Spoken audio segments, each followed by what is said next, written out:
আমি এটা বলতে চাচ্ছি, আপনার কাছে যদি কেউ কোনো চাপ প্রয়োগ করে তাহলে বলবেন যে ভাই যেটা সত্য, আমাদের তো এখানে 10-15 হাজার গাছ ছিল, সেই গাছগুলো গামা এমপি আসে জোর করে কাইটে আমাদের তো ভাগ্যই পরিবর্তন করে দিচ্ছে, মানে ফকির বানায় ফেলছে। তো আমি যেটা সত্য কথা সেটা আমি সাংবাদিকের কাছে বলে ফেলাছি, তুই যেটা সত্য কথা সেটা বলে ফেলা। বুঝতে পারেননি আমার কথা? না সেটা ঠিক আছে, কিন্তু তারপরে নজরুলের সঙ্গে একটু কথা বলেন তো। বললো যেহেতু আচ্ছা, নজরুলের সাথে আপনি কথা বলে নজরুল কি বললো? নজরুল বললো যে আমি একটু আমাকে আমার নাম্বার ওটি দিয়ে ইয়া করলে কল দিলে আমি কথা বলবো নি। ও আচ্ছা, ঠিক আছে।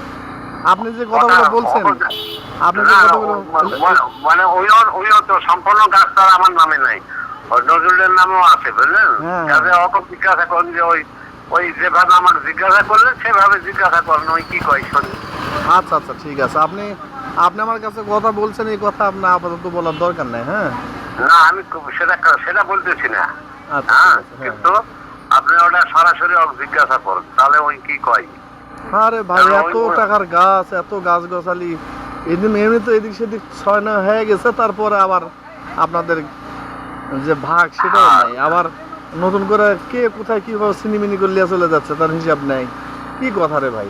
না তোমার হিসেব নেই অবশ্য। এখন আমরা গাছ আর লাগাবার দিব না, লাগাবো না আমরা, প্ল্যান ওটাই আমাদের।